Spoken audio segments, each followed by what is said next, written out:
Puji Tuhan, shalom saudara. Gimana kabarnya? Luar biasa ya. Oke, bulan ini saudara tema kita adalah El Shaddai. Kalau saudara bisa mencermati atau mengikuti setiap tema kita di setiap bulan. Tema El Shaddai itu ada di awal tahun ya. Di bulan Januari, saya ingat sekali saat itu kita tidak ibadah ya. Kenapa kita tidak ibadah? Karena peraturan dari pemerintah dan juga saat itu kita dalam kondisi tubuh yang tidak baik ya. Sehingga saat itu kita adakan ibadah online, ibadah di rumah masing-masing dengan firman Tuhan yang dilihat di YouTube, diupload di YouTube. Di situ saya sudah menjelaskan arti dari El Shaddai, saya sudah menjelaskan apa itu El Shaddai, dari kitab mana, dari kata pertama El Shaddai itu dari kitab mana, ayat mana, saya sudah jelaskan itu semua. Jadi saudara kalau misalnya lupa bisa lihat di YouTube kita tentang Allah El Shaddai. Jadi saudara ketika saya merenungkan mengapa tema El Shaddai ini bisa lebih dari satu kali dalam setahun, mengapa dua kali saudara, secara pribadi saya merenungkan kalau di dalam Alkitab itu setiap kata, setiap peringatan yang ditulis lebih dari satu kali itu artinya atau tandanya adalah sebuah peringatan itu, sebuah tulisan itu sangat penting. Ya, merupakan peringatan yang harus diperhatikan. Berarti itu sangat khusus untuk setiap pembaca, setiap orang-orang Kristen boleh mengerti dan juga melakukannya. Setelah itu saya berpikir, Tuhan, berarti Tuhan ingin agar kami yang mendengar tema, agar kami anak-anak Tuhan ini lebih menyadari bahwa ada Allah El Shaddai. Di dalam setiap perjalanan iman kita dari awal tahun Tuhan sudah janjikan Allah El Shaddai. Apakah dari awal tahun sampai pertengahan tahun kita masih ada rasa khawatir, masih ada rasa takut, masih ada cemas dan juga hal-hal duniawi yang menarik kita untuk meninggalkan Tuhan. Dan ketika tema itu diberikan lagi di pertengahan tahun, Tuhan seperti mengingatkan kita, ayo selama satu tahun ini pegang Allah El Shaddai. Allah yang maha besar, yang sanggup menolong engkau, yang sanggup memulihkan engkau. Lalu saudara ketika saya sharing dengan salah satu penari kita, Gunung Sion, dia mengatakan bahwa dia juga merenungkan, mengapa tema El Shaddai itu dua kali dalam setahun. Lalu dia merenungkan bahwa di awal tahun 2021 tema diberikan El Shaddai. Lalu saudara diberikan lagi tema di bulan September ini Allah El Shaddai. Saudara di bulan September ini adalah tahun baru. Tahun baru bagi bangsa Israel. Ya, sebenarnya itu juga tahun baru bagi kita semua. Kenapa? Karena kita adalah cangkokan orang-orang Israel, saudara ya. Kita adalah Israel rohani. Jadi di awal tahun 2021 Tuhan seperti memberitahu, sepanjang tahun ini jangan takut, jangan khawatir, pegang aku, andalkan aku Allah yang besar. Ada banyak sekali perkara yang akan engkau alami, tetapi jika engkau memegang aku Allah El Shaddai, engkau tidak akan pernah jatuh tergeletak. Dan tema itu diberikan di bulan September, tahun baru, Rosh Hoshana 5782 saudara. Itu adalah tahun baru penetapan bagi bangsa Israel. Dan itu semua ada hitung-hitungannya sesuai dengan Alkitab. Berkali-kali saya bilang bahwa Allah itu berbicara dengan angka-angka yang ada di Alkitab saudara. Jadi Tuhan juga memberikan jaminan di tahun baru Rosh Hoshana untuk satu tahun ke depan lagi 5782 ini saudara. Dia mau memberitahu, ayo andalkan aku. Aku Allah yang besar, Allah El Shaddai yang harus engkau andalkan. Saudara, akhir-akhir ini saya merasakan bahwa Tuhan itu sedang memberikan cintanya bagi kita semua. Sedang memberikan kasihnya. Dan dia itu seperti mengatakan, aku mengasihi engkau. Ketika saya berdoa bagi jemaat GAB Gunung Sion, saudara, Tuhan hanya kasih saya satu kalimat. Aku mengasihi jemaatku. Aku sangat mengasihi jemaatku. Saudara, namanya manusia saya pemimpin, walaupun saya pemimpin, saya gembala namanya manusia saudara. Saya juga ada rasa down-nya. Kenapa saudara? Karena saya melihat Tuhan, jemaat belum signifikan menunjukkan kehidupannya sebagai Kristen yang benar-benar royal di hadapanmu. Terkadang saya merasa saudara, namanya manusia, saya merasa gagal. Tuhan, aku belum bisa memberikan 100% jemaat Gunung Sion untuk benar-benar menjadi jemaat yang suka melayani, menjadi jemaat yang royal, menjadi jemaat yang sungguh-sungguh setiap hari menghasilkan buah. Tetapi Tuhan hanya menjawab satu kalimat, apapun itu aku tetap mengasihi jemaatku. Ayo, dan saat itu seketika itu Tuhan mengalirkan sebuah kasih Bapa di dalam hidup saya untuk terus mengasihi jemaat dan memperdamaikan, membawa jemaat di hadapan Tuhan. Tuhan katakan, nah aku mengasihimu. Jemaat Gunung Sion, aku mengasihimu. Engkau pasti bisa. Engkau pasti mampu. Engkau pasti kuat. Karena aku Allah El Shaddai. Tuhan tidak pernah mau kita jatuh dalam dosa saudara. Tuhan tidak pernah mau kita itu jatuh dalam kebekuan rohani. Tuhan tidak pernah mau kita menjauh dari hadiratnya. Dia sedih. Bahkan dia benar-benar merintih. Dia sangat menunggu kita saudara di mahligainya. Dia sangat menunggu jemaat Gunung Sion untuk benar-benar mengabdikan diri di hadapan Tuhan. Dan saya harap, saya berdoa dan saya rindu tidak hanya 1-2 orang, tapi seluruh jemaat Gunung Sion, 100% jemaat Gunung Sion seluruhnya. Yang ibadah hari ini maupun yang belum ibadah. Saya rindu kita semua merespon kebaikan Tuhan, kasih dan cinta Tuhan atas hidup kita. Dan hari ini saudara, saya akan sama-sama mengajak kita semua untuk belajar bersama-sama, saya dan saudara. Belajar. Judul khotbah saya pada hari ini adalah kesempurnaan kuasa Allah. Kesempurnaan kuasa Allah menurut Injil Yohanes. Saya akan melihat kuasa Allah dari sudut pandang Yohanes, saudara. Saya melihat ada banyak hal yang saya diberkati. Saya sudah berkali-kali baca kitab Yohanes, tetapi selalu baru yang saya dapatkan dari penulis ini. Dan kita akan melihat dari konteks kesempurnaan kuasa Allah dalam kitab Yohanes, dari sudut pandang Yohanes. Walaupun saya tahu dari Kejadian sampai Wahyu ada banyak sekali kuasa Tuhan yang Tuhan berikan untuk kita lihat sehingga kita dikuatkan. Tapi saat ini saya mau mengajak kita semua untuk melihat di dalam Injil Yohanes. Next selanjutnya. Ya, kita buka dulu kitab Yohanes saudara. Karena nanti kita akan banyak membuka ayat. Kita banyak membuka ayat di kitab Yohanes. Kita buka dulu Yohanes pasalnya yang kedua. Untuk kita siap masuk dalam poin yang pertama. Mungkin setiap poin saya tidak terlalu detail karena poinnya lumayan banyak saudara ya. Jadi saya harap kita minta tuntunan Roh Kudus, saya harap kita minta Roh Kudus ada di tengah-tengah kita sehingga kita walaupun saya terbatas dalam kalimat, kita boleh mengerti dan memahaminya lebih dalam. Kitab Yohanes. Di dalam Yohanes ini coba next selanjutnya. Berapa mujizat yang Yesus lakukan dalam kitab Yohanes? Ada yang tahu? Ada berapa mujizat? Kalau kita sering baca kitab Yohanes atau kita sudah berulang-ulang saudara, coba saudara hitung. Kadang-kadang saya suka hitung saudara.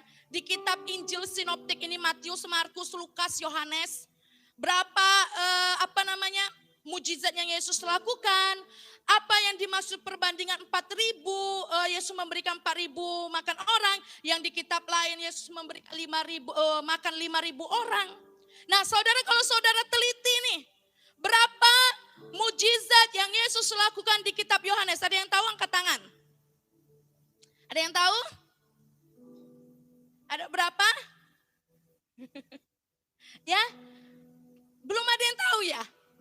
Oke, ada yang menghitung. Jadi saudara, di kitab Yohanes ini ada 7. Ya, ada 7 mukjizat. Coba katakan dengan saya, ada 7 mukjizat di kitab Yohanes. 1, 2, 3. Ya, agar kita tahu dan kita paham. Ada 7 mukjizat. Lalu ketika saya melihat, mengapa sih Yohanes ini hanya menuliskan 7? Berbeda dari kitab Matius, Markus, Lukas, saudara. Yohanes hanya menuliskan 7. Next, selanjutnya, pertanyaan selanjutnya. Apa latar belakang Yohanes menuliskan 7 mukjizat tersebut? Saudara, Yohanes memilih mana nih mukjizat-mukjizat yang mewakili kebesaran Allah.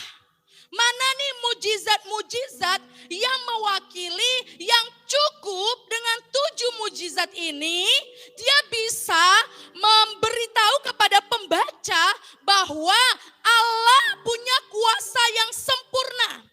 Dia tidak menuliskan detail panjang dan lebar, saudara. Dia walaupun dia tahu mungkin lebih dari 7, tetapi baginya cukup 7 mukjizat sudah mewakili kesempurnaan kuasa Allah. Kita akan melihat satu persatu, saudara. Ya, lalu selanjutnya, next.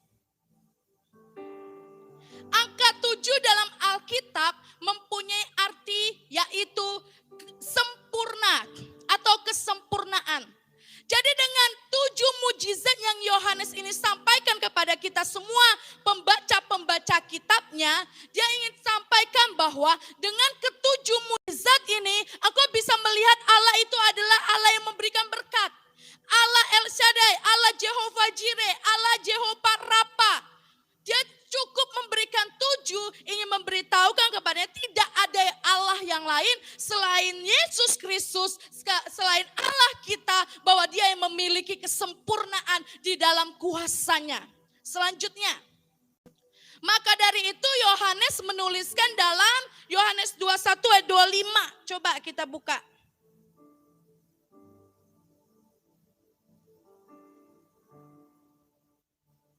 Yohanes 21 ayat 25 di sini dikatakan, masih banyak hal-hal lain lagi yang diperbuat oleh Yesus, tetapi jikalau semuanya itu harus dituliskan satu persatu, maka agaknya dunia ini tidak dapat memuat semua kitab yang harus ditulis di situ, saudara.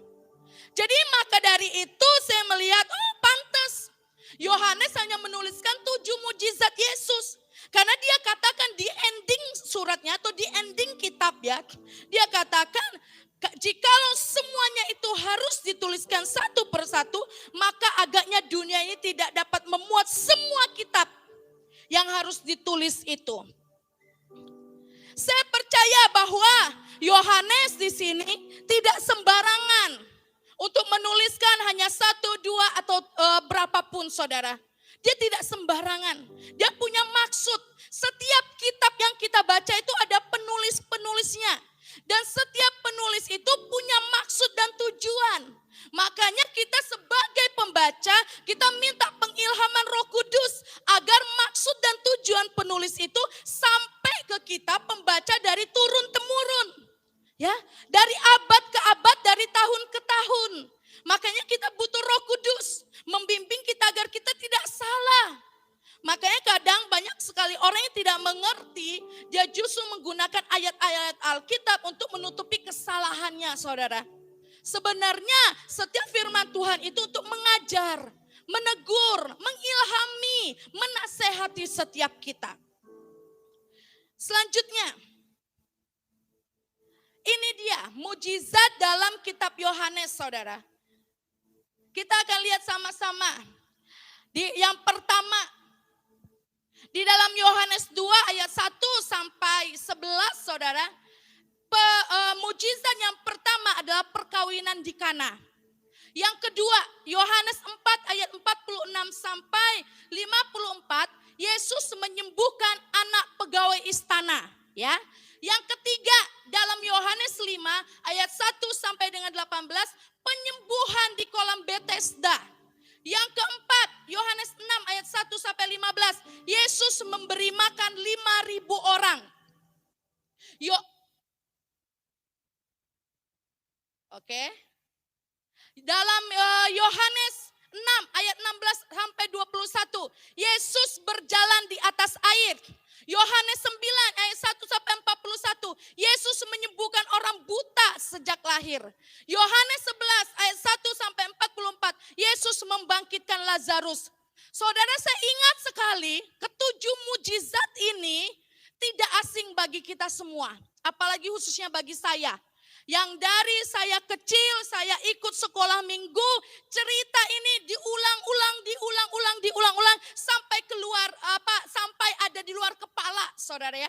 Saking hafalnya peristiwa perkawinan di Kana seperti apa, Yesus membangkitkan Lazarus seperti apa.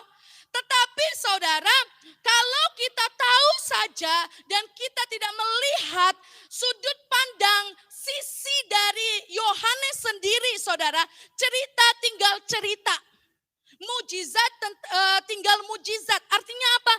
Kita tahu, kita memahami bahwa tertulislah mujizat-mujizat dalam kitab Yohanes, tetapi apakah ketujuh mujizat ini sudah terjadi dalam hidup kita?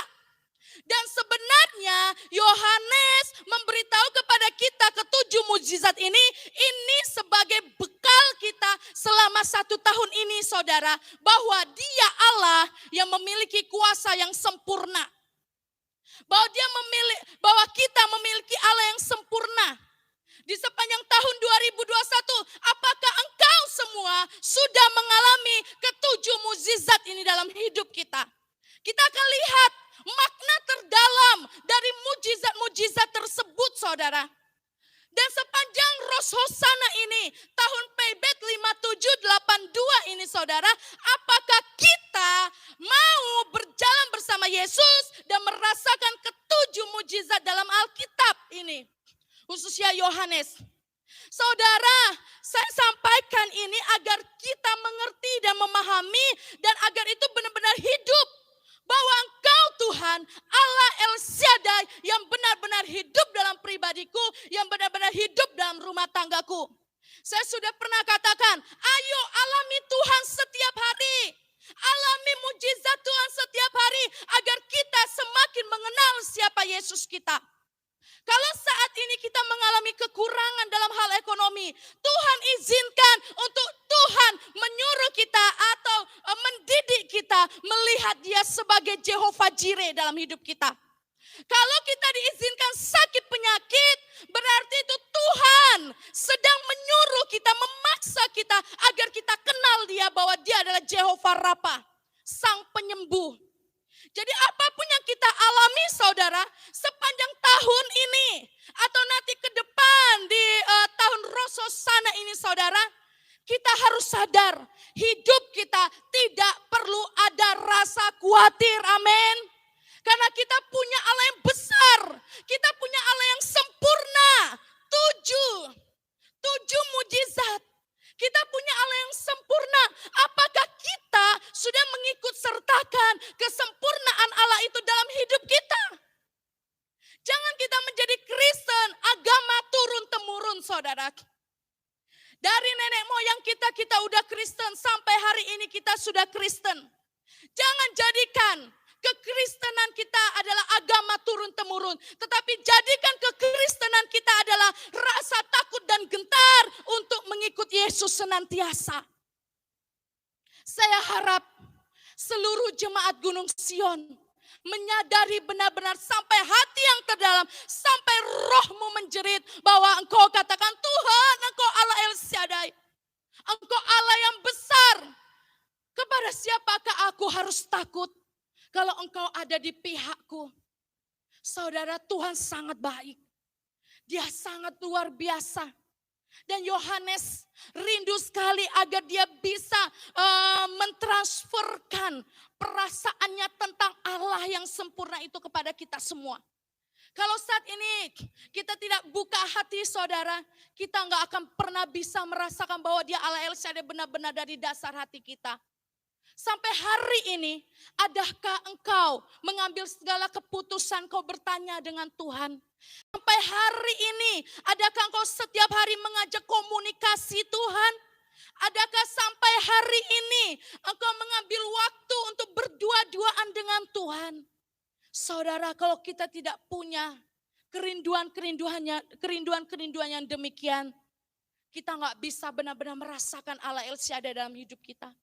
Yang Tuhan mau setiap kita jemaat Sion, ketika kita menghadapi situasi dan kondisi yang tidak enak sekalipun, Dia ingin langsung jemaat Gunung Sion menyadari ada Allah El Shaddai. Jangan terlebih dahulu keluh kesah kita.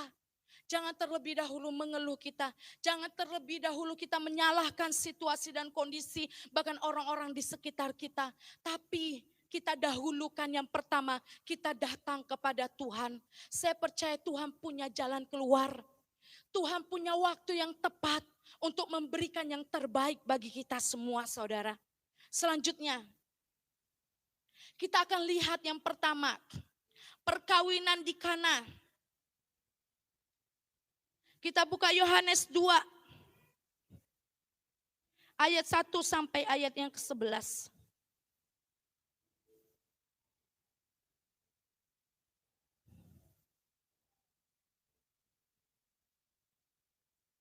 Ayat 1 sampai ayat yang ke-11. Saya minta kita menyimak saja, kita tidak usah membaca. Perkawinan di Kana. Pada saat itu saudara, kita tahu bahwa Yesus dan ibunya Maria saat itu diundang di sebuah pesta perkawinan, ya. Lalu di tengah-tengah pesta itu apa yang kehabisan, saudara? Anggur, ya. Kehabisan anggur. Saat itu Maria cepat-cepat mencari Yesus. Waduh, ini anggurnya habis. Kenapa dia langsung mencari Yesus? Karena saat itu dia sadar, dia sudah tahu bahwa anaknya ini adalah Sang Mesias yang bisa melakukan segala sesuatu. Tidak ada yang mustahil bagi Tuhan. Sehingga dia mencari Yesus. Yesus, ini pesta perkawinan, kehabisan anggur. Saudara tahu, saat itu di pesta perkawinan, anggur itu adalah hidangan utama. Saudara, kalau kita pesta nih orang Indonesia, hidangan utama kita apa, saudara? Nasi, ya. Hidangan utama kita adalah nasi. Kalau kita punya pesta, kalau kita punya acara arisan, atau kita punya apapun lah acara di rumah, kita punya lauk yang sangat enak, ya. Ada saksang, ada ikan arsik, ya, ada apapun itu. Walaupun saya tidak tahu semua masakan orang Batak. Daun ubi tumbuk, mungkin ya, sambal teri, ya, lalu apa itu, sambal andaliman, enak semua. Saudara, saya harap kita fokus jangan membayangkan makanan ibu di bawah. Ya, jam-jam rawan ini untuk makan, ya. Ya saudara, ada semua hidangan yang terbaik, yang paling enak, ya. Tetapi saudara, semua ini sudah datang, ya, dari keluarga A, dari keluarga B, udah datang semua ke rumah kita. Oh, silakan masuk, sudah doa nih, doa makan. Tiba-tiba di doa makan saudara lupa masak nasi, ya. Udah tersedia semua, udah rasanya udah pede lah, ya. Udah ada semangkanya, udah ada makanan penutup, dessert dan lain sebagainya. Udah lengkap semua, saudara. Tapi ketika doa makan, saudara teringat, saudara lupa masak nasi. Saya percaya saudara, lebih baik saksang itu tidak dihidangkan daripada nasi yang tidak dihidangkan, betul? Ya, lebih baik kekurangan satu lauk. Bahkan lebih baik hanya ada satu lauk, tapi ada nasi, saudara. Dibandingkan tidak ada nasi. Saya teringat saat itu, pernah ada suatu acara di rumah kami, udah lama banget gitu. Masakan udah berjejer, saudara. Udah detik-detik nih orang mau datang, kami lupa masak nasi. nasi. Wah, kewalahannya begitu rupa. Ayo, ayo, ayo, ayo. Bahkan tambahan nasi dari rumah makan Padang untuk beli nasi doang gitu. Betapa pentingnya bagi orang Indonesia, bagi kita semua nasi di sebuah acara. Nah, saat itu saudara, di bangsa Yahudi saat itu, mereka itu sangat mengutamakan yang namanya anggur. Itu adalah hidangan yang pertama. Orang lain, orang baru datang udah dihidangkan welcome drink, udah dikasih anggur. Tapi yang saudara perlu garis bawahi, ya, ini bukan anggur yang memabukkan saudara ya, atau bukan wine, bukan anggur yang difermentasi. Karena apa? Karena saat itu konteksnya adalah orang-orang saat itu tidak boleh untuk menghidangkan atau meminum anggur yang memabukkan, tidak boleh. Yang dimaksud anggur di dalam Yohanes 2 ini saudara, ini adalah madu anggur. Madu anggur seperti apa Ibu? Itu adalah sari anggur yang benar-benar virgin, yang benar-benar terbaik. Sari anggur yang terbaik, itu anggur dikupas, lalu anggur itu digiling, anggur itu benar-benar diperas sampai dapat sarinya, lalu ditaruh di atas kompor atau perapian, diaduk sampai kental dan enak. Nah, disitulah hidangan utama. Jadi jangan saudara lihat di sini, wah di Alkitab dituliskan anggur berarti boleh mabuk-mabuk. Nanti kita bikin acara, kita siapin semua wine atau tua yang banyak-banyak biar orang mabuk-mabuk gitu ya. Enggak saudara, enggak boleh. Itu tidak boleh. Karena anggur di sini konteksnya bukan anggur yang difermentasi atau dalam arti lain wine. Ya. Lalu saudara di sini Yesus katakan, mau apakah engkau daripadaku Ibu, saatku belum tiba. Tetapi Maria saat itu terus meminta, nak tolong, istilahnya gitu, adakan sebuah mujizat.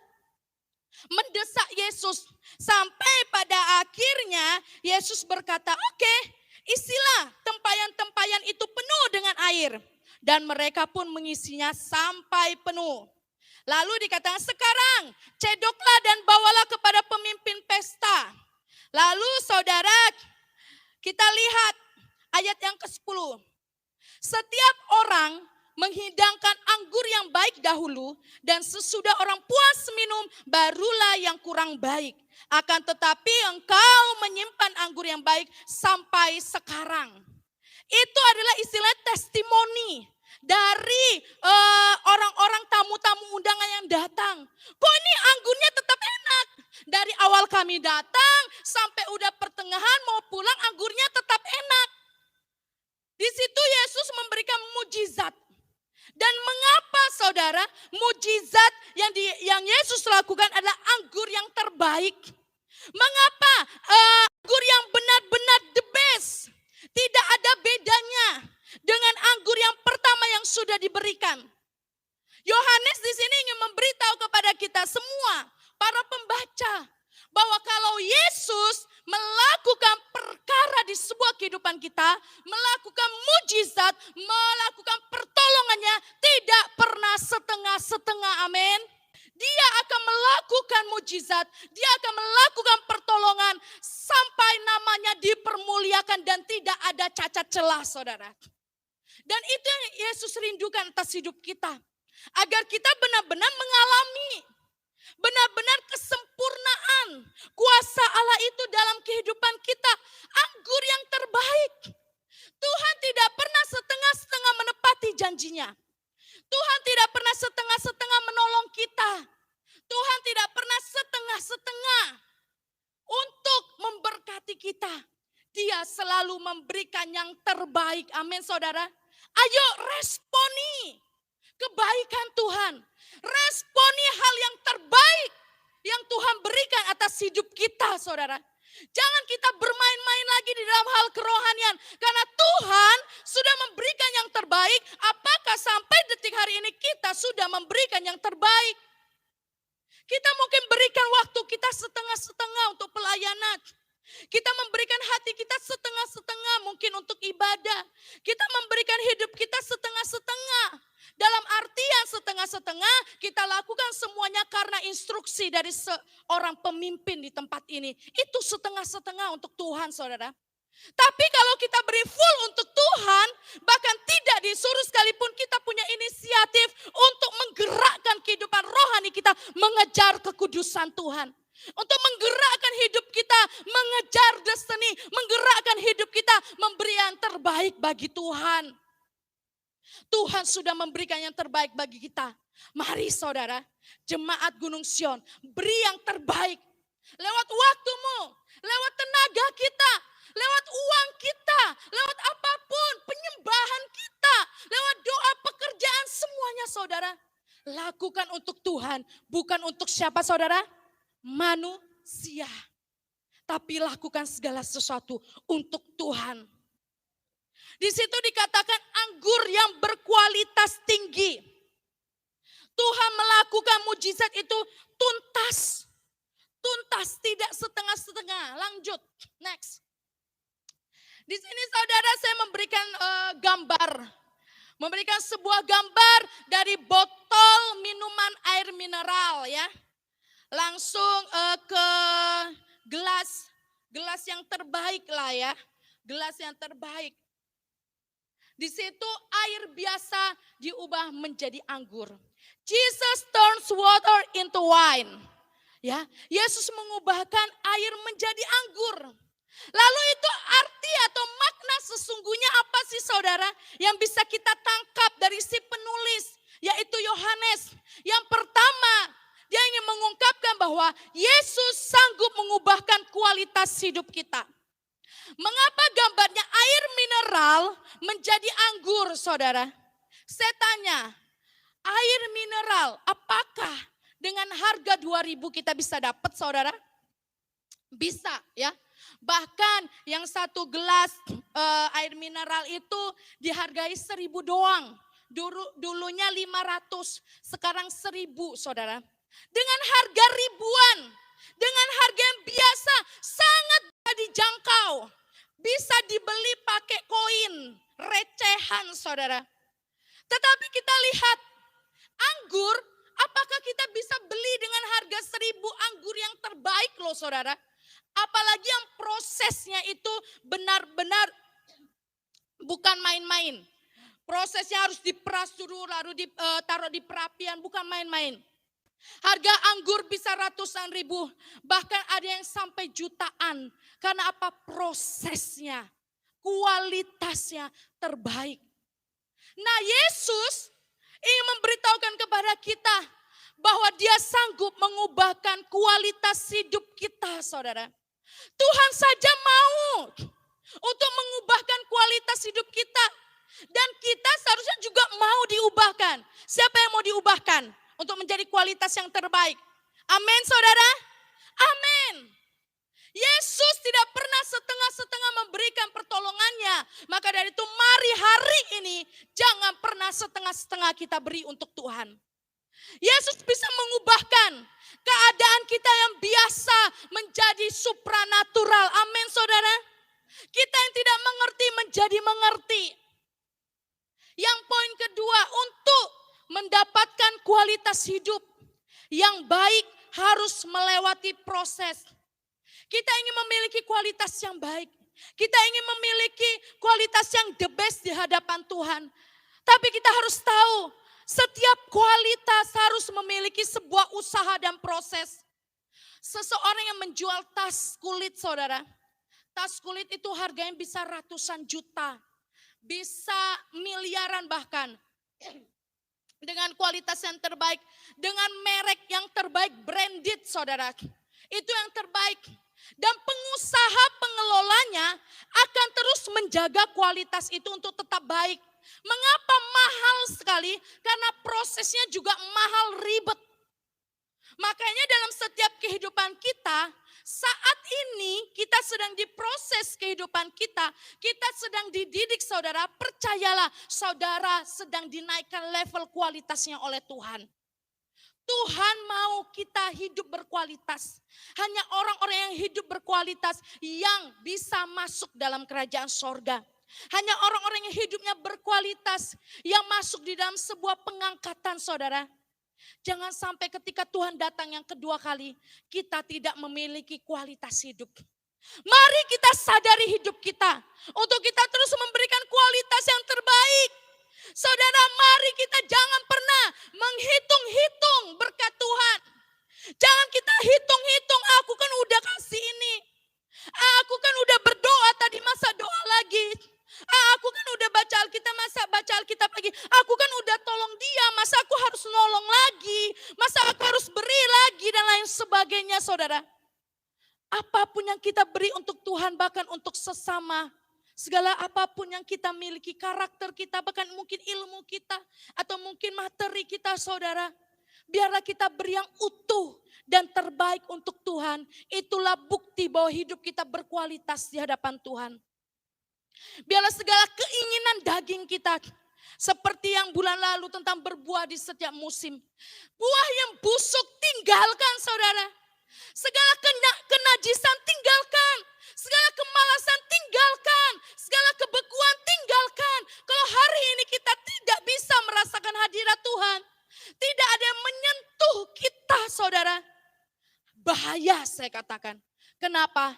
Mungkin akhir-akhir ini kita sudah jauh dari Tuhan. Dan kita sudah melepaskan tangan kita dengan tangan Tuhan. Tapi ketika engkau merasakan kebekuan dan menyadari kok aku gak bisa rasakan hadirat Tuhan ya. Seperti tanah yang kering ya. Kok seperti botol yang tidak ada isinya ya. Cepat-cepat engkau cari Tuhan, saudara. Sebelum iblis lebih dalam angkat engkau, menarik engkau untuk masuk di dalam kawanannya. Biarlah setiap kita menyadari kualitas hidup itu yang terpenting dan terutama dalam hidup kita. Untuk segala sesuatu ada waktunya. Mungkin saat ini kau berpikir, Tuhan aku belum beri yang terbaik. Intinya saudara, kalau saudara mau saja untuk hidup itu dibentuk, diproses, menjadi berkualitas, saya percaya akan ada waktunya di mana engkau akan menyadari, oh ternyata aku bisa ya enggak marah. Ternyata aku bisa ya memberi dengan sungguh-sungguh. Ternyata aku bisa ya berkorban untuk Tuhan. Engkau lakukan saja segala sesuatu yang dengan disiplin rohani. Maka engkau akan tiba-tiba saudara. Engkau akan melihat rekayasa Tuhan yang sempurna dalam hidup kita. Dan kita akan melihat ternyata aku bisa ya menyenangkan hati Tuhan. Yesus sanggup mengubahkan keadaan kita. Apa yang menjadi keadaan kita saat ini saudara? Kegelisahankah? Ketakutan? Kesedihan? Kecemasan? Atau bahkan engkau tidak merasakan apapun.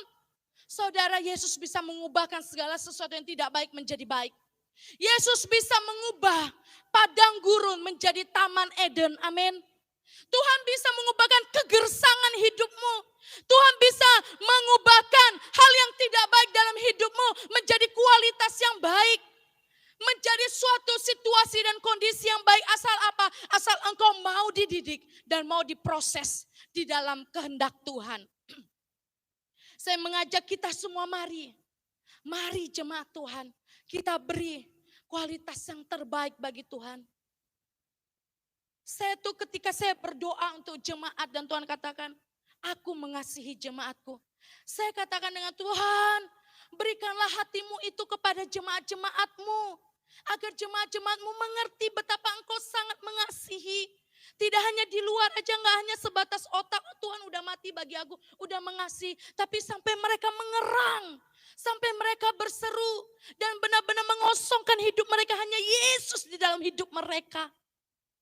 Saudara, Yesus ingin setiap kita seperti yang Yesus lakukan. Beri dengan kualitas yang terbaik. Beri jangan nanggung-nanggung. Tapi beri sampai tuntas dan berkualitas tinggi di hadapan Tuhan. Selanjutnya next. Selanjutnya saudara. Yesus memberi makan 5.000 orang. Kita akan buka di dalam Yohanes 6. Ayat 1 sampai 15. Di situ Yesus memberi makan 5.000 orang.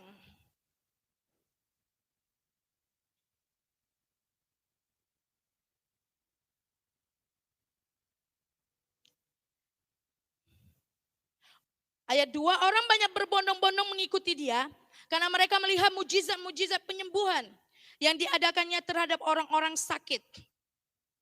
Ayat 5, ketika Yesus memandang sekelilingnya dan melihat bahwa banyak orang berbondong-bondong datang kepadanya, berkatalah ia kepada Filipus, di manakah kita akan membeli roti supaya mereka ini dapat makan?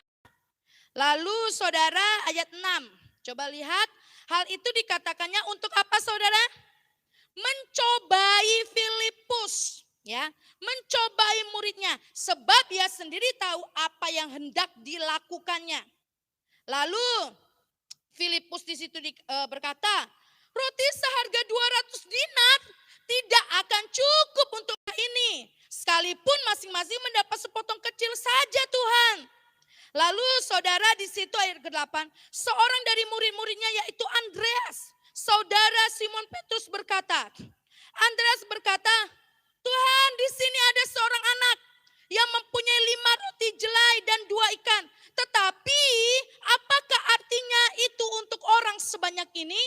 Saudara, kalau kita perhatikan di sini perkataan Filipus, dia katakan tidak akan cukup walaupun 200 dinar. Walaupun 5.000 orang ini dapat potongan kecil-kecil. Lalu kita lihat lagi murid Yesus yang bernama Andreas, di sini dikatakan bahwa tetapi apakah artinya itu untuk orang sebanyak ini Tuhan? Cuman ada 5 roti dan 2 ikan. Saudara, di sini Tuhan katakan di ayat 11 dia lakukan, lalu Yesus mengambil roti itu, mengucap syukur dan membagi-bagikannya. Dan akhirnya saudara tidak ada kumpulkanlah potongan-potongan yang lebih supaya tidak ada yang terbuang, kata Yesus di ayat yang ke-12. Lalu saudara, dengan Yesus melakukan mujizat dengan mengucap syukur, mengangkat 5 roti dan 2 ikan ini, akhirnya tersisa berapa bakul saudara? 12 bakul. Saya ingat saat itu ya, Bapak Eca pernah berkata gitu. Berkata bahwa, Ibu kalau orang Batak itu, yang 5.000 orang itu, tidak adanya tersisa 12 bakul. Kenapa Pak? Kok bisa? Ya karena semua orang Batak itu membawa plastik katanya. Bawa plastik. Dari tas, dari rumah udah bawa masing-masing. Masa sih Pak bawa plastik dari rumah? Oh iya Bu, bawa plastik dari rumah. Jadi saya rasa kalau orang Bataknya itu tidak tersisanya 12 bakul itu roti dan ikannya. Ya, kenapa? Udah dibagi-bagi. Udah ada pula ketua grup perplastikan ini ya. Kok apa? Kok ikan buntut be? Kok buntut be? Kok 2? Kok sudah tadi roti? Oh sudahlah kau. Ya, ada pula ketuanya ini saudara. Ya, berebutan pula ya. Yang lainnya anak-anak, ma mau ikan ma. Diamlah kau ini. Ya saudara. Tapi saudara di sini bukan orang Batak ya. 5.000 orang ini ya. Nah di sini kita melihat saudara itu hanya intermezzo saja. Itu lucu guyonan dari Bapak Eca saat itu. Saya juga sempat kaget awalnya. Kenapa kok habis semua diceritain ya. Saya ketawa juga saudara ya. Lucu saudara. Nah saudara kita melihat di sini bahwa Tuhan dengan kuasanya dan keajaibannya dia melakukan. Dia sudah tahu apa yang dia harus lakukan saudara. Dia hanya mengetes saja Filipus dan Andreas saat itu saudara. Nah kita melihat di sini Yesus melakukan hal tersebut karena ada compassion atau yang namanya belas kasihan. Tanpa ada belas kasihan Yesus tidak akan pernah mempunyai ide yang brilian untuk memberi makan 5.000 orang. Saudara di sini Filipus katakan 200 dinar aja gak cukup Tuhan. Ngasih makan 5.000 orang. Saudara tahu 200 dinar. 1 dinar itu adalah mata uang saat itu saudara. Saat untuk mendapatkan 1 dinar itu diperlukan kerja seharian. Berarti 1 hari kerja dapat 1 dinar berarti harus berapa hari kerja? 200 hari. 200 hari berapa bulan saudara? 200 hari berapa bulan? 6 bulan 20 hari. Hampir 7 bulan. Hampir 7 bulan orang bekerja itu enggak cukup untuk memenuhi makan 5.000 orang. Artinya apa saudara? Bahwa Yesus bisa mengubahkan keadaan dalam detik-detik terakhir sekalipun. Yesus bisa melakukan keajaiban bagi kita lama, tapi Tuhan bisa lakukan secepat yang Dia mau. Mungkin kita berkata, Tuhan, kok lama banget ya? Aku tuh perlu A, B, dan C. Tuhan, janji Tuhan itu udah banyak banget, bahkan mungkin catatanku udah panjang untuk semua catatan. Tapi kenapa Tuhan? Ini lama banget. Saudara, di sini firman Tuhan katakan Yesus sebenarnya tahu, tapi Dia sedang menguji Filipus dan Andreas. Kalau saat ini engkau sedang menghadapi situasi seperti Filipus dan Andreas, Tuhan sedang menguji engkau untuk engkau melihat kebesaran Tuhan yang sempurna, amin. Untuk Tuhan ingin melihat sampai di manakah pengenalanmu akan Tuhan. Terbukti Filipus dan Andreas saat itu setiap hari, saudara, dia murid Yesus setiap hari melihat Yesus menyembuhkan orang. Melihat Yesus berpuasa dan bisa tuntas puasanya. Melihat segala perkara-perkara yang Yesus lakukan. Tetapi dia masih ragu. Hari ini Tuhan sedang bertanya kepada kita semua. Nah, apa yang engkau punya? Nah, apa yang bisa engkau lakukan? Nah, apakah engkau ragu akan kebesaranku? Firman Tuhan katakan di konteks ayat ini. Ia tahu apa yang Dia lakukan.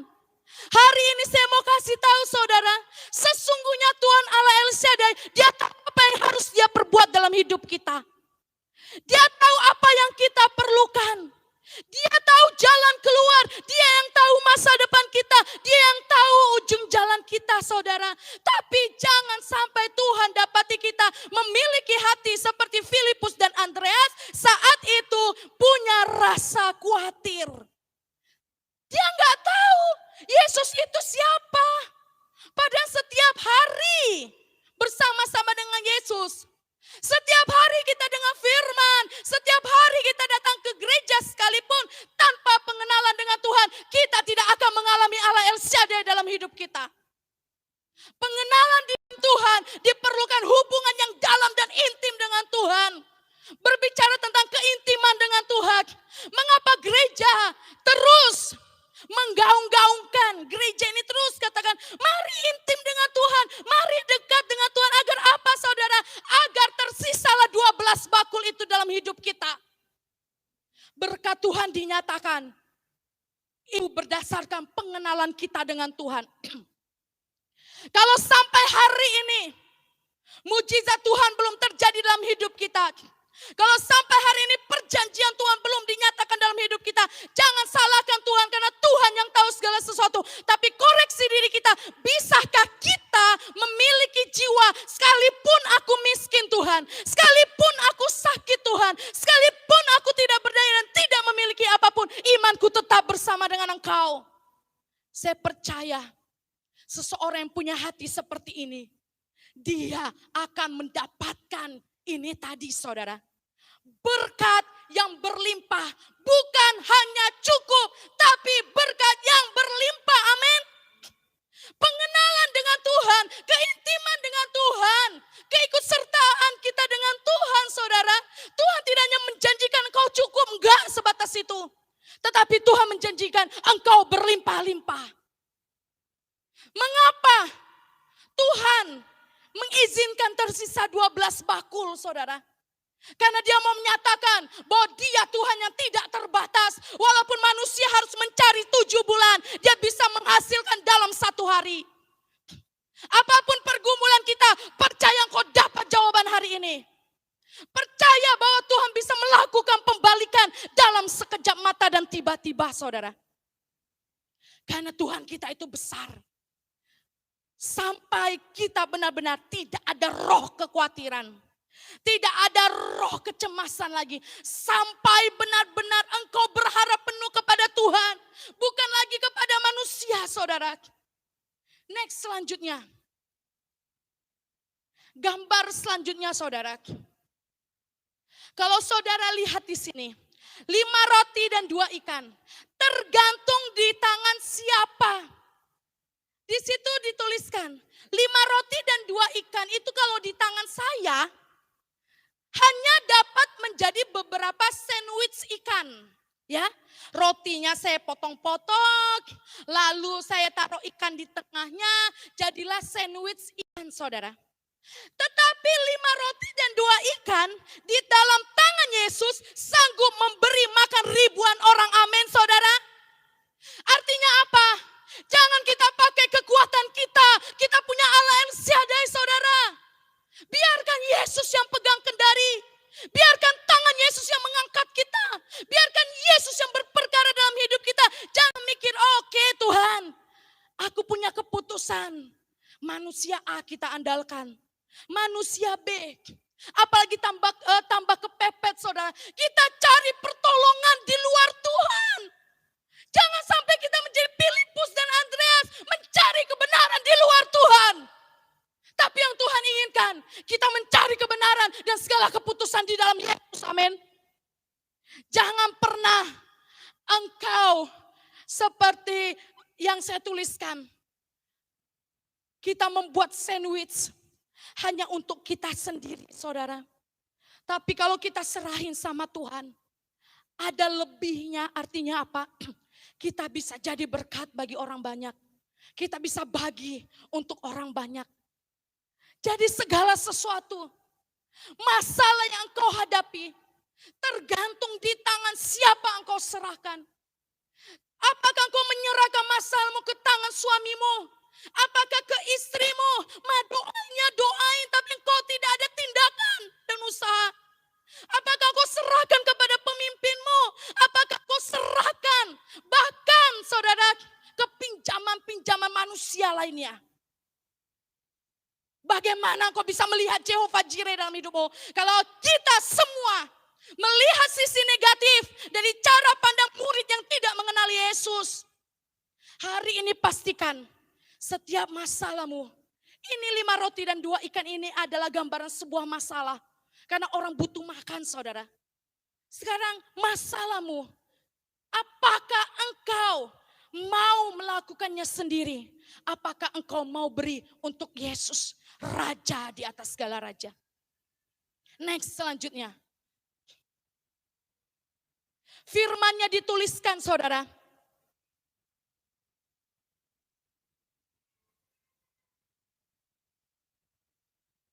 Orang yang menaruh harapannya pada Tuhan tak pernah dikecewakan. Amin. Kalau kita menyerahkan segala pergumulan kita di tangan Tuhan, di tangan yang tepat, saudara, Dia Tuhan yang tidak akan pernah mengecewakan anak-anaknya. Tuhan punya janji, Dia gak akan kecewain kita. Kalau kita kecewa sama Tuhan, bukan salah Tuhan tapi salah kita sendiri, saudara. Mazmur 37 ayat 5 dan 6. Serahkanlah hidupmu kepada Tuhan dan percayalah kepadanya dan Ia akan bertindak. Ia akan munculkan kebenaranmu seperti terang dan hakmu seperti siang. Saudara, segala sesuatu dalam hidup kita, kalau kita mengandalkan manusia, saudara, kita dapat ini. Ya, nih. Ini ada di Yeremia 17 ayat 5 dan 7. Kita baca deh. Yeremia agar kita benar-benar mengerti.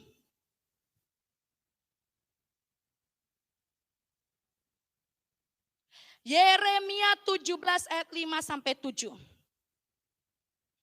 Ayat 5 dan 7, saudara ya. Kita akan baca sama-sama mulai dari ayat 5. 1, 2, 3. Beginilah firman Tuhan. Terkutuklah orang yang mengandalkan manusia, yang mengandalkan kekuatannya sendiri, dan yang hatinya menjauh daripada Tuhan. Ayat ke-7. Diberkatilah orang yang mengandalkan Tuhan, yang menaruh harapannya pada Tuhan. Ya. Di sini perbedaan, saudara. Ayat 5 dan ayat yang ke-7 itu berbicara tentang kutuk dan berkat. Tadi sebelumnya saya katakan di tangan siapa? Di tangan manusia atau di tangan Tuhan? Kalau kita mengandalkan Tuhan, maka apa yang terjadi, saudara? Berkat. Kalau kita mengandalkan manusia, ya kutuk. Ya, terkutuklah orang yang mengandalkan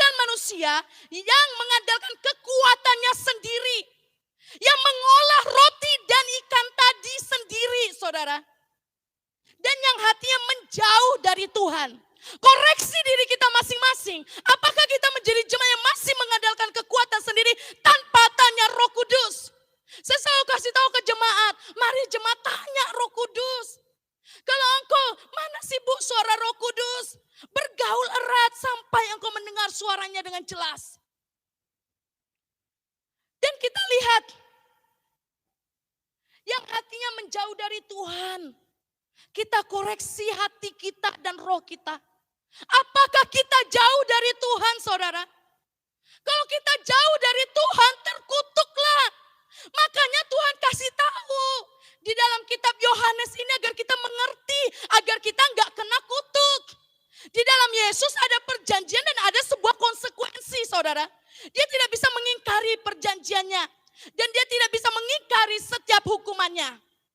Segala sesuatu ada konsekuensi. Tinggal kitanya yang pilih. Mau berkat yang hijau lebat atau kutuk yang kering kerontang. Mari saudara, kuncinya adalah andalkan Tuhan. Kuncinya adalah jangan menjauh dari Tuhan. Jangan menjauh dari hadiratnya. Jangan menjauh dari hatinya, saudara. Percayalah, ketika kau menyerahkan roti dan ikan itu di dalam tangan Tuhan, Tuhan menyisakan 12 bakul. Dia membuat kita tidak akan pernah jatuh tergeletak. Karena tangannya yang besar itu menopang setiap kehidupan kita. Diberkatilah orang yang mengandalkan Tuhan, yang menaruh harapannya pada Tuhan. Ini perkataan Tuhan, saudara. Perkataan firman Tuhan. Bagaimana perbedaan kutuk dan berkat. Saya harap ketika kita pulang dari sini, kita punya pilihan bahwa kita mau diberkati oleh Tuhan. Kita mau mengandalkan Tuhan. Dan kita mau mengikut sertakan Tuhan dalam setiap hidup kita. Jangan jalan sendiri. Jangan jalan sendiri, saudara. Betapa Yesus mengasihi kita. Betapa Roh Kudus itu terus memanggil kita. Nah, pegang tanganku. Nah, andalkan aku. Nah, tanya aku. Nah, intim denganku. Berapa kali kita sudah mendukakan Roh Kudus? Berapa kali kita sudah tidak mendengar panggilannya, saudara? Jangan engkau heran ketika engkau menghadapi atau mengalami kutuk, saudara. Koreksi diri sampai Tuhan mendapati kita benar-benar ada roh yang sangat mengandalkan Tuhan lebih dari apapun. Tidak hanya ketika engkau di dalam kekurangan, tetapi ketika engkau di dalam berkelimpahan, saudara. Saya sangat diberkati oleh satu keluarga. Oleh satu keluarga, bahkan 2 keluarga hamba Tuhan. Orang yang melayani Tuhan, saudara. Seseorang ini, saudara, dia itu diproses oleh Tuhan dari nol. Dari hidupnya benar-benar gak ada apa-apa. Hidupnya berkekurangan, bahkan keluarganya mau pisah, saudara, saat itu karena himpitan ekonomi. Ada pertengkaran setiap hari. Anak-anak pun gak bisa dikasih susu dan lain sebagainya. Mau melahirkan pun susah. Pokoknya susah, sesusah-susahnya, saudara. Sampai pada akhirnya saat itu, saudara, mereka tidak dipandang oleh orang atau oleh keluarga. Bahkan orang tuanya sendiri pun merasa malu. Karena keluarga anaknya itu keluarga yang susah, saudara. Tapi saudara, sampai di satu waktu mereka bertemu dengan mentor yang tepat. Mereka bertemu dengan orang yang tepat. Saat itu mereka memperbaiki wadah mereka dan fokus mereka bukan lagi uang tetapi Tuhan. Akhirnya Tuhan memberkati mereka dengan berlimpah-limpah walaupun ada banyak tantangan, banyak cobaan, saudara. Tapi sampai hari ini hidup mereka berkelimpahan. Dan saudara, satu hal yang sangat memberkati saya lewat perkataannya adalah, walaupun saya tidak diberkati dan saya diberkati, hati saya akan tetap sama. Lifestyle saya, gaya hidup saya akan tetap sama. Cinta saya akan tetap sama kepada Tuhan. Dan saya benar-benar merasakan satu keluarga ini keluarga yang sangat mencintai Tuhan. Saudara tahu, Walaupun mereka banyak uang, tapi mereka tetap memanage kehidupan mereka tidak menggunakan uang yang sia-sia. Mereka melakukannya dan saya baru tahu ada banyak sekali hamba Tuhan yang dibantu merenovasi gereja mereka. Gereja-gereja hamba Tuhan mereka bantu renovasi. Mereka memberi bantuan kepada hamba-hamba Tuhan. Mereka bantu gereja-gereja. Karena seseorang ini, keluarga ini bilang, segala sesuatu yang aku dapatkan itu bukan milikku, tetapi milik Tuhan. Saudara tahu dia memiliki rumah yang sangat sederhana. Saya pernah datang ke situ. Rumahnya sangat sederhana. Saudara percayalah, saudara jemaat Tuhan memiliki rumah yang sudah bagus. Rapi, baik saudara. Mereka memiliki rumah yang sangat sederhana. Tetapi di situ saudara dengan uang yang berkelimpahan, dia katakan lagi bahwa dia akan hidupnya tetap sama. Kenapa? Kalau saya ubah lifestyle saya, sampai kapanpun fokus saya akan cari duit. Karena apa? Saya untuk menutupi ini, saya harus kerja lebih giat lagi untuk menutupi ini, untuk lifestyle yang ini, untuk lifestyle yang itu, saudara. Jadi dia bilang, mendingan saya dapat banyak, tapi hidup saya tetap sama seperti sebelum saya dapat berkat yang berkelimpahan. Agar apa? Agar yang banyak itu, keuntungan yang banyak itu, dia beri hanya untuk kemuliaan Tuhan. Bahkan dia bantu gereja lokalnya, saudara. Di situ saya melihat, lalu dia cerita, dia punya rumah baru. Rumah baru yang saya boleh bilang itu jauh berbeda dari rumah sebelumnya, saudara. Dan dia beli rumah itu karena pemimpinnya. Pemimpinnya berdoa.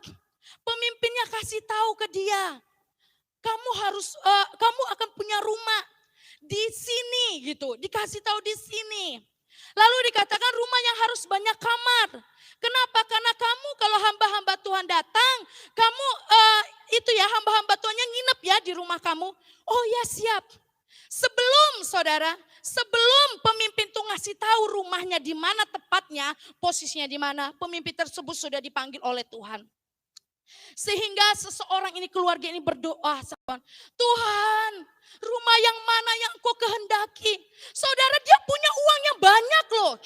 Dia tinggal pilih.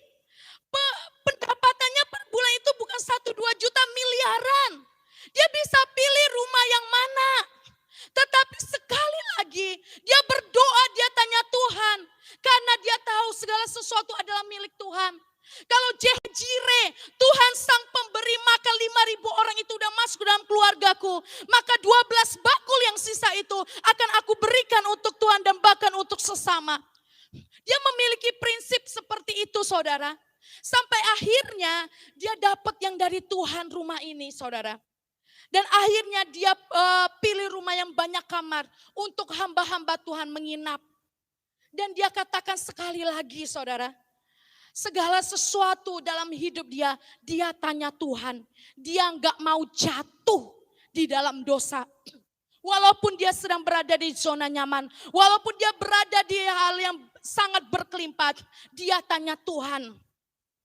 Saudara, itu dari sisi orang yang berkelimpahan, saudara. Satu lagi, saudara, dari orang juga yang dulunya dia adalah orang yang biasa. Dia adalah seorang hamba Tuhan yang biasa. Pada akhirnya dia buka sebuah bisnis dan akhirnya bisnis itu berkembang. Dulu dia katakan dia mau beli A atau dia mau nyumbang deh. Ada sumbangan dia mau nyumbang. Itu benar-benar dia, Tuhan, uangku cuma 1 juta. Tapi Tuhan mau 1 juta, ya udahlah. Dia tanya Tuhan lagi. Dia tanya Tuhan dalam perekonomian pas-pasan, dia tanya Tuhan, Tuhan berapa yang aku kasih, berapa yang aku kasih.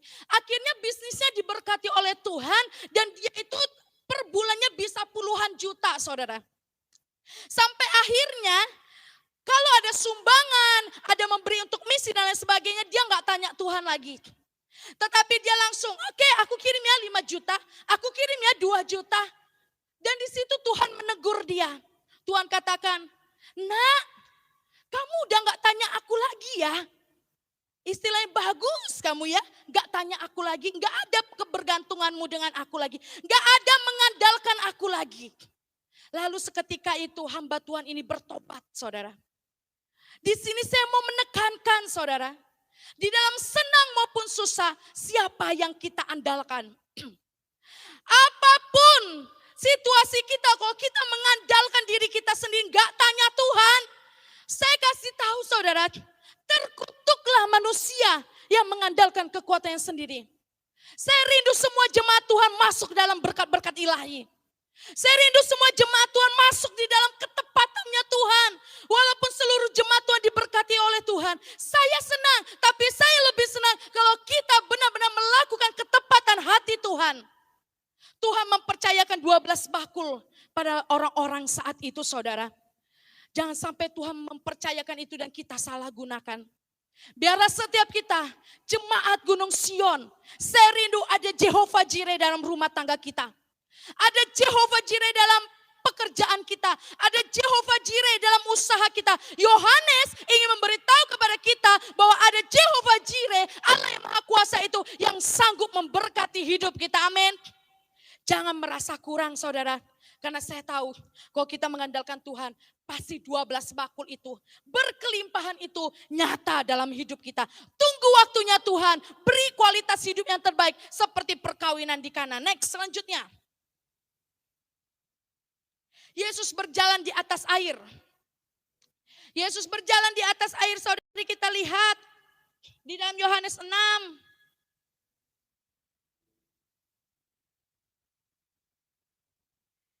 Yohanes 6 ayat 16 sampai 21.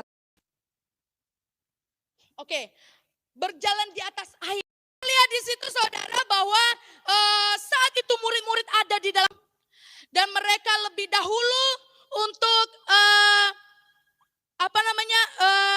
berjalan, mereka terlebih dahulu masuk dan tidak menunggu Yesus saat itu, mereka melakukan perjalanannya atau pelayarannya sendiri.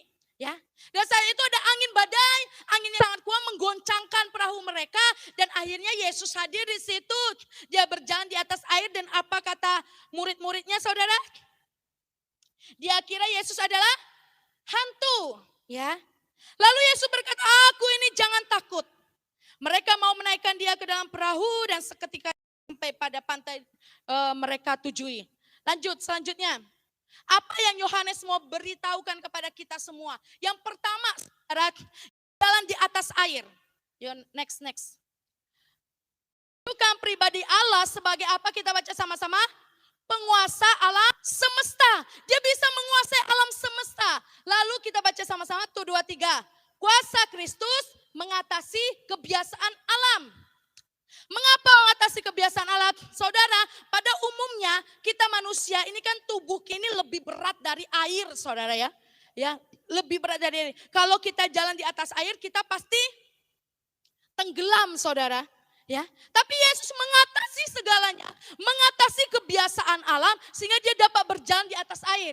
Yesus menunjukkan keilahiannya bahwa tidak ada satupun yang dapat membatasinya karena segala sesuatu tunduk di bawah otoritasnya. Pertama yang Yohanes mau sampaikan kepada kita semua bahwa ada Allah yang besar, penguasa alam semesta. Selanjutnya, Yohanes ingin menunjukkan perbedaan sebelum ada Yesus dan sesudah ada Yesus di dalam perahu. Jadi saudara, di sini saya melihat Yohanes ingin menunjukkan kepada kita semua perbedaan antara sebelum Yesus ada di dalam perahu dan sesudah Yesus di dalam perahu. Sebelum ada di dalam perahu, apa yang terjadi saudara?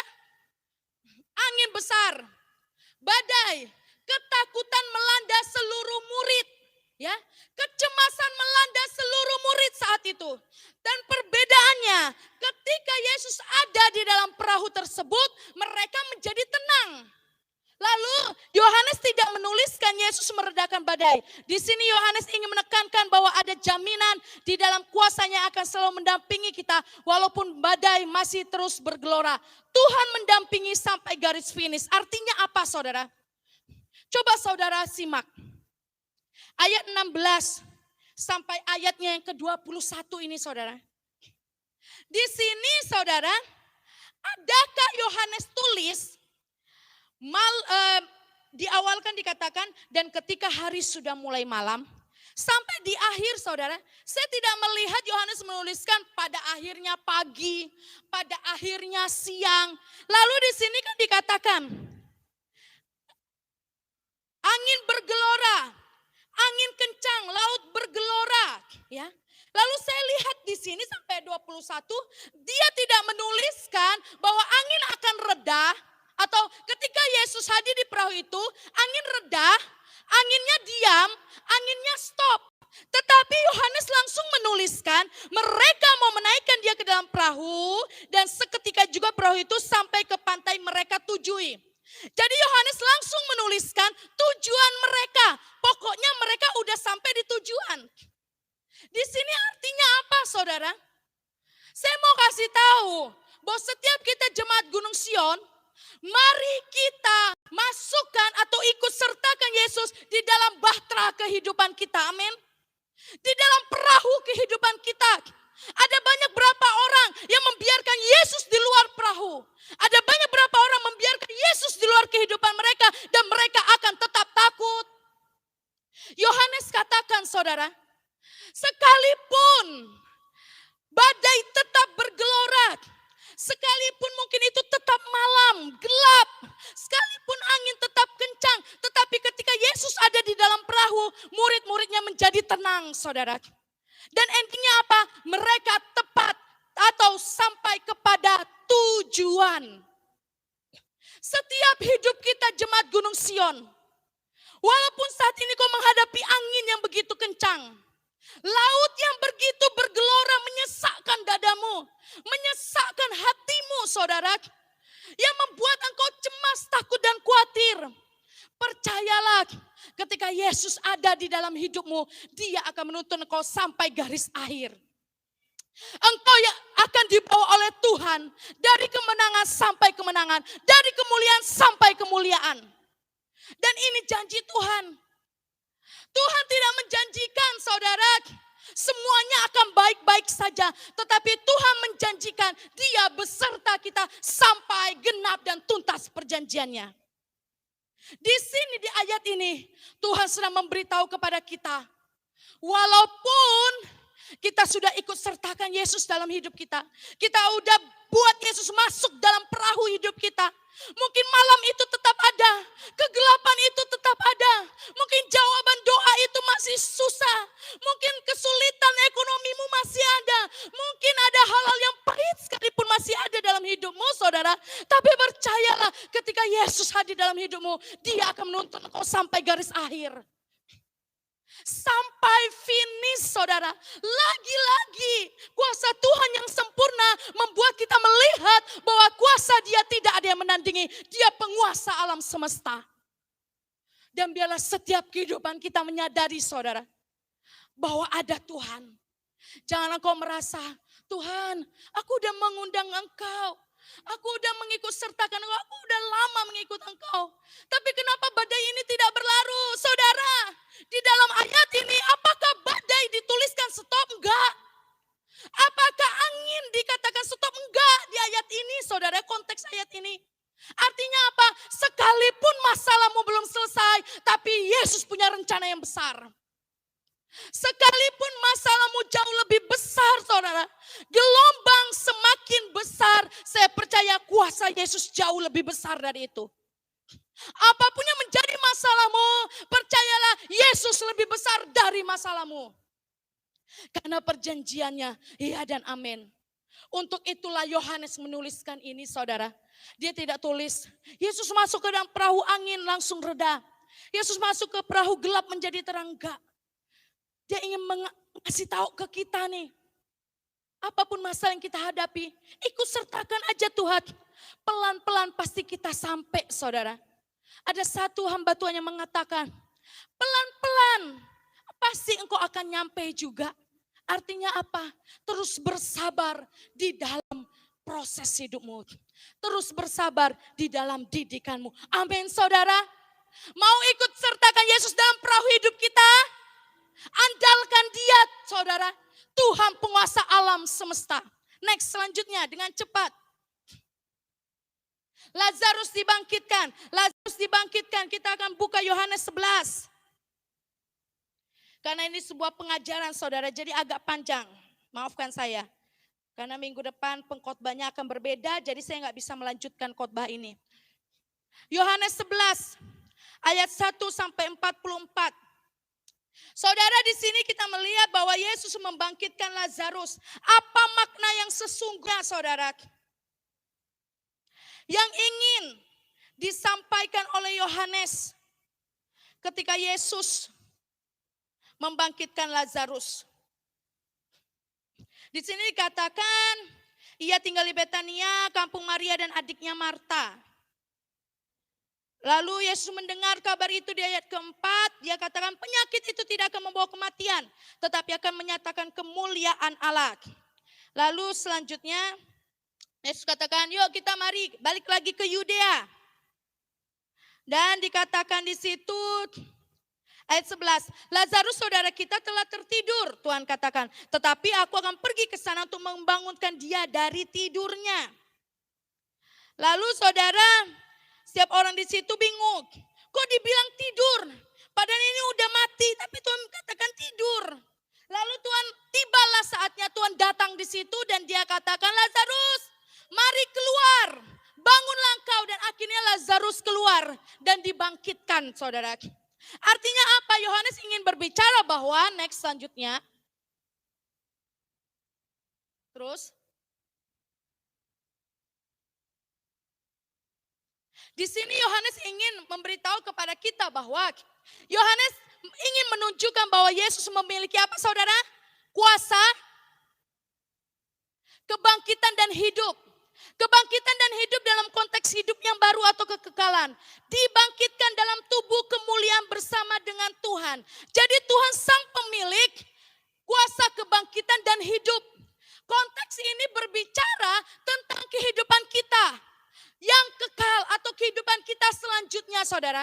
Karena saya percaya setiap orang yang percaya dan mati di dalam Yesus, dia akan dibangkitkan dengan tubuh yang baru, amin. Dia akan bersama-sama dengan Yesus dalam kemuliaan. Di sisi lain saudara yang saya lihat, Yohanes ingin menunjukkan bahwa Yesus berkuasa melakukan apa saudara? Pembalikan atas hidup manusia. Kita baca sama-sama, 1, 2, 3. Yang mati dibangkitkan, yang miskin diperkaya, yang lemah dikuatkan, yang berbeban berat dihiburkan, yang sakit disembuhkan. Amin saudara. Yesus berkuasa melakukan hal tersebut. Jadi saudara, hidup atau mati dan akhirnya hidup kembali itu berbicara tentang pembalikan. Dan saya mau tekankan dalam hidup kita jemaat Gunung Sion, ikut sertakan Yesus maka pembalikan terjadi dalam hidup kita. Lihat saudara, yang mati dibangkitkan, yang lemah dikuatkan, yang miskin diperkaya, yang sakit disembuhkan saudara. Orang mati saja bisa dibangkitkan, apalagi hanya untuk menjawab setiap doa kita, amin. Saya percaya saudara, setiap kita hari ini, mari kita ubah mindset kita. Kita ubah paradigma kita. Memang kita diberikan free will, kehendak bebas. Tetapi biar kita memilih untuk percaya kepada Yesus sepenuhnya dan seutuhnya saudara. Agar terjadi pembalikan dalam hidup kita. Agar terjadi kemenangan. Jangan stuck di dalam keadaan kita sekarang. Tapi naikkan levelmu dan kualitasmu di dalam Tuhan. Jangan puas dengan keadaan yang sekarang. Tapi naikkan levelmu di dalam Yesus, amin. Saya percaya ketika kita menaikkan level kita di dalam Yesus. Maka kemuliaan Tuhan turun memenuhi kita. Dan memberkati kita. Harus ada pembalikan saudara dalam hidup kita. Kita yang tadinya tidak sungguh-sungguh menjadi sungguh-sungguh. Kita yang kurang percaya menjadi percaya. Saya harap setiap firman Tuhan yang saya sampaikan ini, itu tidak menjadi dongeng atau cerita sekolah minggu. Tetapi ketika kita pulang dari sini, kita praktekkan kuasa Allah yang sempurna. Kita ikut sertakan kuasa Allah yang sempurna itu di dalam setiap hidup kita. Sehingga hidup kita tidak akan pernah jauh dari Tuhan. Selanjutnya, saya akan cepat. Yesus menyembuhkan. Ini poin yang terakhir saudara. Saya langsung menjadikan satu. Yesus menyembuhkan anak pegawai ya. Di dalam Yohanes itu ada 3 kesembuhan yang dilakukan. Yaitu Yesus menyembuhkan anak pegawai istana, ini pegawai istana. Yesus menyembuhkan seseorang yang buta sejak lahir. Lalu Yesus menyembuhkan seorang yang lumpuh selama 38 tahun. Jadi ada tiga kesembuhan yang Yohanes tuliskan di dalam kitabnya, saudara. Next, selanjutnya apa yang mau dia sampaikan kepada kita semua? Yohanes ingin menyampaikan bahwa Yesus, kita baca sama-sama yang tulisan merah, 2, 3. Yesus sebagai penyembuh, Yesus berkuasa menyembuhkan. Amin. Ya. Dan di sini di dalam Yohanes 5 ayat 1 sampai 18 ada seorang yang tidak bisa berjalan selama 38 tahun dan di dalam kuasanya dia bisa sembuh. Saudara, ketiga hal tadi, yang pertama anaknya udah mati, ya. Anaknya udah mati, lalu yang kedua, dia tidak bisa berjalan selama 38 tahun. Yang satu lagi buta sejak lahir. Saudara, di dalam pemikiran manusia itu adalah hal yang mustahil kalau bisa sembuh. Kenapa? Yang orang lumpuh tadi tidak akan pernah bisa masuk ke kolam Bethesda. Karena dia lumpuh, dia gak bisa masuk. Udah keburu orang lain yang masuk bisa sembuh. Saya mau kasih tahu saudara, apa yang menurut pemandangan kita mustahil, bagi Tuhan tidak ada yang mustahil. Apa yang menurut kita sebatas pikiran manusia, pikiran Allah jauh lebih besar. Ini kenapa tiga hal tadi, gambar tadi sebelumnya, zona yang sebelumnya. Kenapa ketiga ini? Ini adalah contoh penyakit kamu untuk sembuh. Ini adalah contoh mungkin orang mati dibangkitkan. Tetapi Yohanes mengangkat kemustahilan ini. Dia sampaikan kepada pembaca. Dia sampaikan kepada jemaat Gunung Sion. Dia ingin memberitahu kepada kita semua bahwa tidak ada yang mustahil bagi Tuhan. Manusia berkata pintu sudah tertutup. Tapi Yesus punya pintu yang lain yang terbuka bagi kita.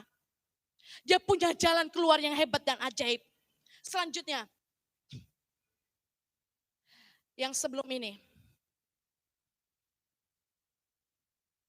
Di sini dikatakan, dari ketika peristiwa kesembuhan tersebut dapat disimpulkan bahwa imanlah yang membawa kita bisa melihat kuasa Allah itu bekerja. Bangkitkan iman kita. Katakan kanan kirinya, bangkitkan imanmu bro. Bangkitkan imanmu sis. Ya, harus bangkit. Setiap iman kita, ya, harus bangkit. Biar setiap kita melihat kuasa Allah yang sempurna itu. Tanpa iman seseorang tidak dapat mengalami kuasa Allah. Kita baca sama-sama ya, 1, 2, 3. Yesus sebagai penyembuh sakit fisik, sakit rohani, sakit ekonomi. Amin saudara. Segala sesuatu penyakit itu saudara, baik jasmani, rohani, ekonomi sudah ditanggung di kayu salib. Dan kita siap menerima kemenangan. Selama ini mungkin kita dibodohi oleh kuasa kegelapan. Engkau gak bisa, engkau gak mampu, engkau gagal terus. Udahlah, pakai cara A dan B. Iblis sedang gencar untuk menarik sebanyak-banyaknya orang Kristen untuk masuk kepadanya, kepada kematian kekekalan. Tapi hari ini karena Tuhan mengasihi kita, bukakan ini untuk kita terus berharap ada kesembuhan saudara. Ada kesembuhan dalam setiap hidup kita. Saya akan fokus ke sakit rohani. Next selanjutnya. Apa itu sakit rohani? Kita buka 2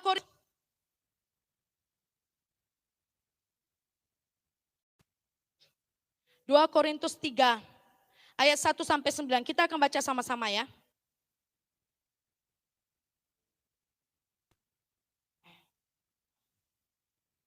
Sorry. Sepertinya saya salah tulis.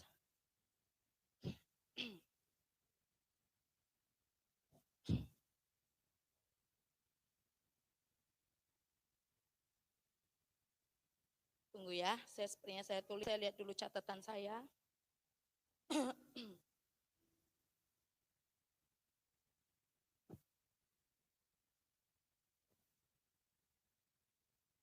Dua Timotius, maaf saya salah tulis. 2 Timotius 3.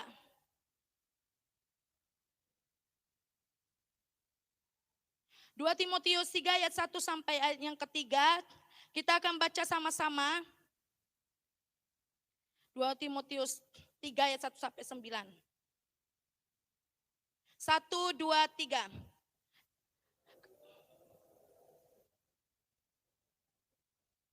Manusia akan mencintai dirinya sendiri dan menjadi hamba uang. Mereka akan membual dan menyombongkan diri. Mereka akan menjadi pemfitnah.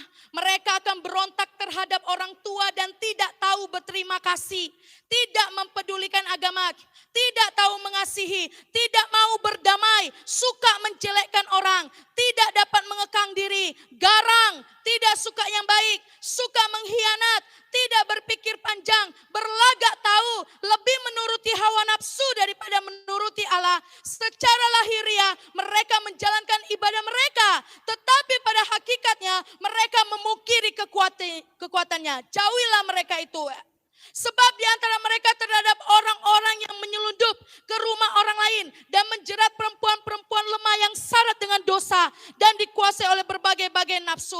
Yang walaupun selalu ingin diajar, namun tidak pernah dapat mengenal kebenaran. Sama seperti Yanes dan Yabres menentang Musa, demikian juga mereka menentang kebenaran. Udah sampai di situ aja.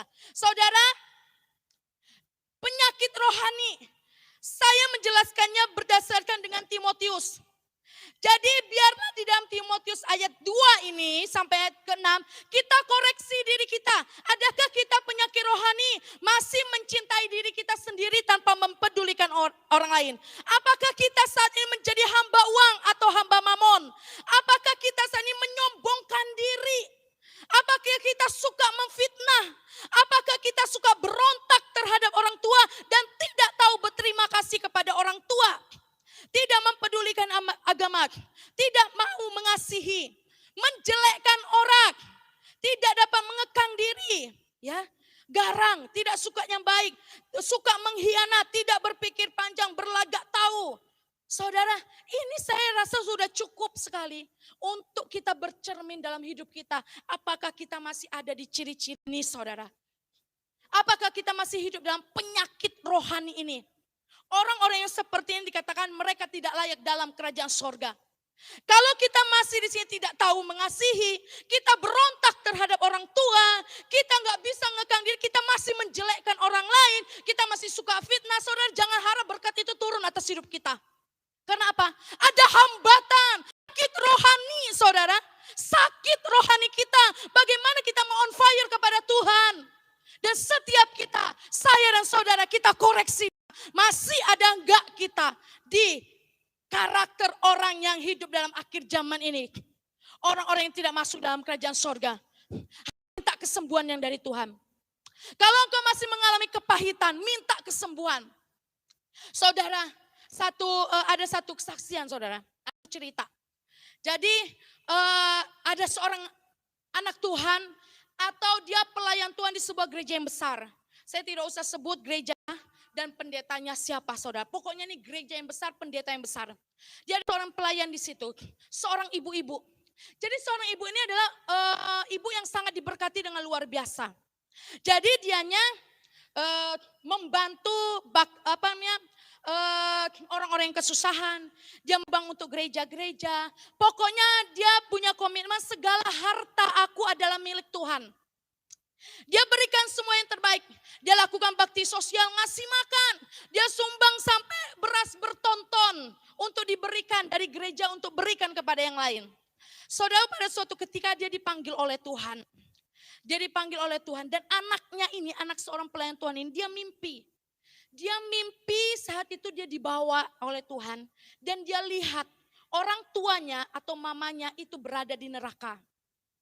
Dan berteriak-teriak, kenapa aku harus neraka dan lain sebagainya, saudara ya. Lalu si anaknya ini sedih. Di dalam mimpi itu dia sedih. Lalu dia bertanya sama Tuhan, Tuhan, kenapa mamaku adalah pelayan Tuhan. Mamaku sudah memberikan hidupnya untuk Tuhan. Dia beri sebanyak-banyaknya untuk Tuhan. Bahkan untuk dia diri sendiri aja udah gak ada lagi. Lalu satu, saudara, Tuhan bilang kepada si anak ini tadi.